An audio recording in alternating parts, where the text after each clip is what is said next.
J'aime bien que tous les avis s'expriment dans cette émission. Et nous sommes en direct avec le docteur Louis Fouché, qui est médecin anesthésiste, réanimateur à l'hôpital de la Conception. Bonjour docteur. Je sais que vous avez un petit speech que vous voulez faire à chaque fois sur vos conflits d'intérêts. Allez-y, comme bonjour ça sera fait. Vous allez bien? Oui, très bien. Bonjour Jean-Marc, vous allez bien? Ouais. J'ai pas de conflit d'intérêt, effectivement. Voilà. Ouais, puis je suis le porte-parole d'un collectif qui s'appelle Réinfo Covid, où il y a 1500 médecins, une centaine de chercheurs, d'universitaires. Et on essaye juste de transformer la peur en prudence, en fait.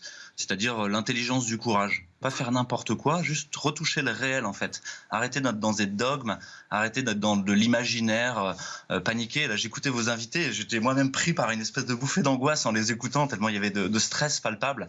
En fait, je pense qu'il faut sortir de ça. Ouais, mais en même temps, docteur, docteur, en même temps, vous allez me dire si je me trompe ou pas, mais visiblement, quand mes équipes vous ont appelé hier pour vous dire suspension du vaccin, votre réaction, ça a été alléluia, c'est un mauvais vaccin, on va le découvrir au fur et à mesure. C'est bien ça, votre réaction ?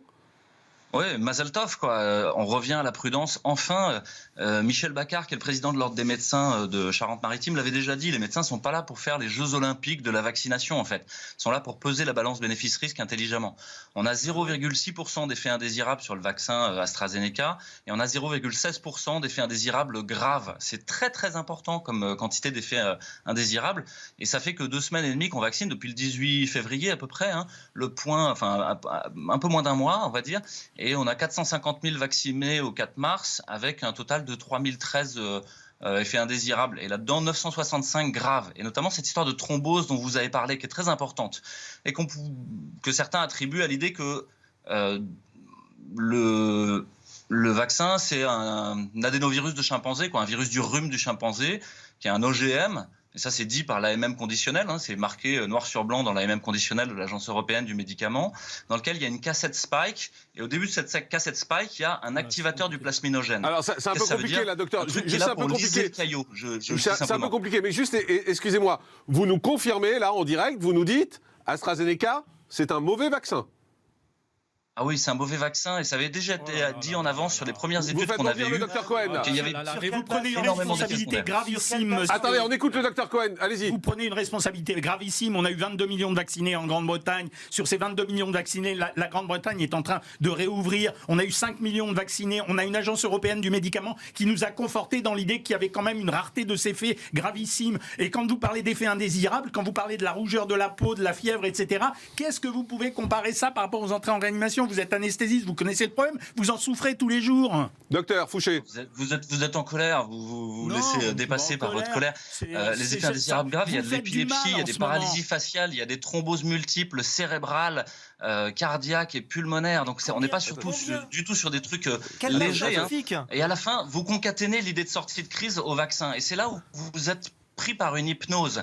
Mettez le même argent dans travailler sur les traitements ambulatoires précoces. On est d'accord. Et vous allez voir la rentabilité de ces choses-là. Vous allez les battre en brèche comme si ça n'existait pas. Non, mais on est d'accord, mais juste, docteur Fouché, la seule question, ce sont vos propos qui disent AstraZeneca, c'est un mauvais vaccin. C'est ça qui fait bondir le docteur Cohen en disant... Vous prenez une responsabilité folle en disant ça. Et quand vous dites travailler sur les traitements, évidemment, vous avez bien vu que la bithérapie des anticorps monoclonaux, elle est en train d'arriver, même si elle est... Mais est-ce que c'est un mauvais vaccin, docteur Cohen, ou pas? Non, je ne pense pas que ça soit un mauvais vaccin. C'est un vaccin qui pose des problèmes comme d'autres vaccins ont posé des problèmes. Vous le savez, monsieur Fouché, quand même. On n'a pas que... Ça se passe pas que toujours bien quand on vaccine les gens. Vous le savez très bien. Docteur Fouché, votre réponse?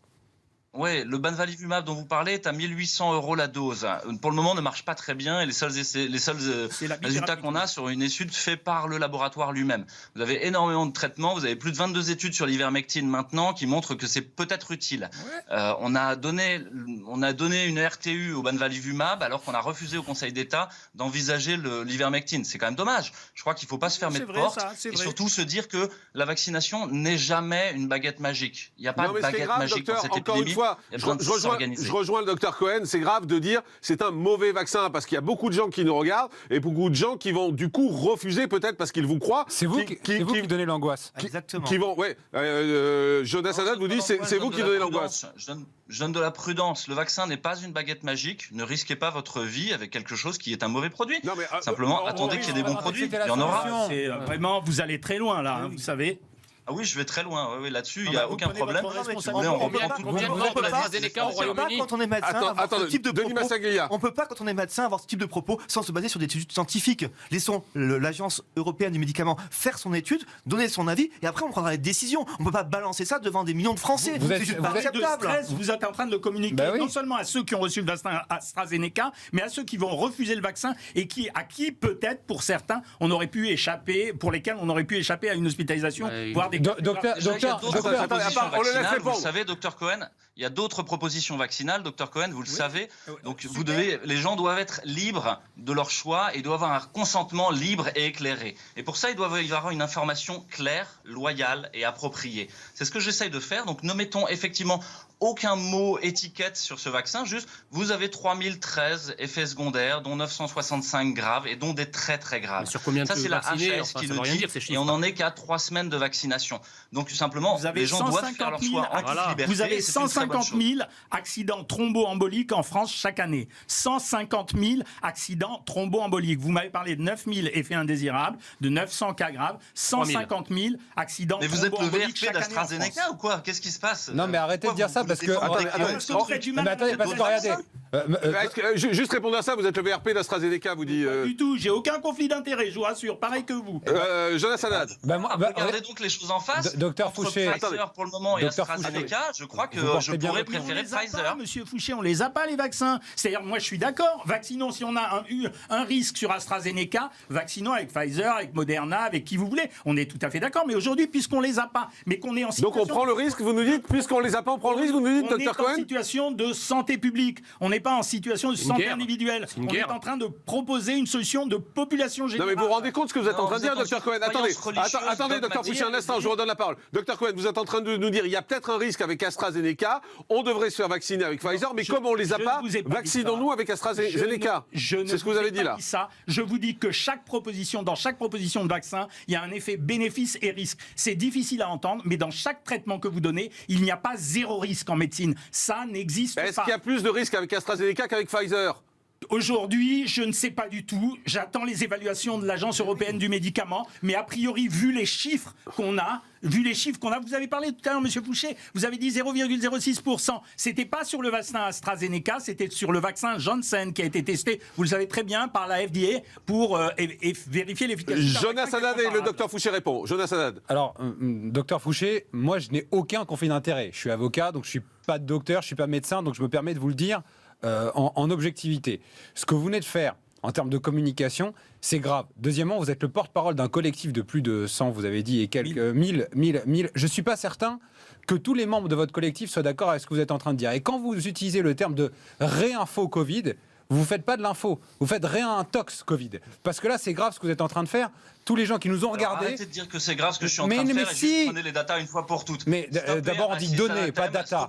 Stoppez ça. En fait, vous êtes en train d'essayer de faire mon procès parce que vous êtes avocat. Ne faites pas de procès. Non, c'est un juge qui fait un procès. Vous confondez bien les fonctions de la justice, monsieur. Je trouve que la confusion s'empare de votre esprit. Loyale et appropriée. Donc faites une information claire, loyale et appropriée. Et d'autre part, le vaccin n'est pas une baguette magique. C'est la seule chose qu'il faut prendre en compte. C'est quoi votre baguette magique alors? Il n'y a pas de baguette magique dans cette épidémie. Les gens doivent être testés, traités. Est-ce que vous pouvez donner aux téléspectateurs votre Je vois encore des gens qui aujourd'hui reçoivent paracétamol, point barre, et on leur dit bonne chance, on se voit dans 3 semaines. C'est pas correct en fait. Il faut mettre en place le traitement ambulatoire précoce et des filières de soins qui marchent bien en ambulatoire. C'est tout l'enjeu, désaturer les réanimations et désaturer les hôpitaux. C'est un autre sujet, docteur. C'est un autre sujet, puisque là, on parle du vaccin AstraZeneca, de se dire, est-ce que les gens peuvent y aller en confiance ou pas? C'est ça notre question. Vous, votre réponse, c'est non, et vous avez employé des mots très durs et très violents là-dessus, en disant qu'ils risquent leur vie, les gens. Non, je n'ai pas dit ça. J'ai ni été violent, j'ai été prudent. J'ai dit soyez prudent. La prudence, c'est l'intelligence du courage. Ça veut dire aller palper le réel. Vous essayez de faire mon procès ou de me faire tomber dans un dîner de cons où j'aurais été oh là là à l'origine de l'échec de la vaccination. Il y a 9 pays qui ont interdit la vaccination, qui ont mis un moratoire sur la vaccination à AstraZeneca. Ne faites pas comme le nuage de Tchernobyl. Le nuage de Tchernobyl ne s'arrête pas à la frontière française. La toxicité de ce lot d'AstraZeneca ne s'arrête pas à la frontière française. Vous le savez très bien. Jean Messia veut vous parler, docteur Fouché. Il y a à ce jour des millions de Britanniques qui ont été vaccinés avec ce vaccin. Doit-on en conclure que des millions de Britanniques sont idiots? Ou en risque. Ou vont mourir. Voilà. Docteur Fouché. Alors, je crois que vous faites des espèces de concaténation entre les choses.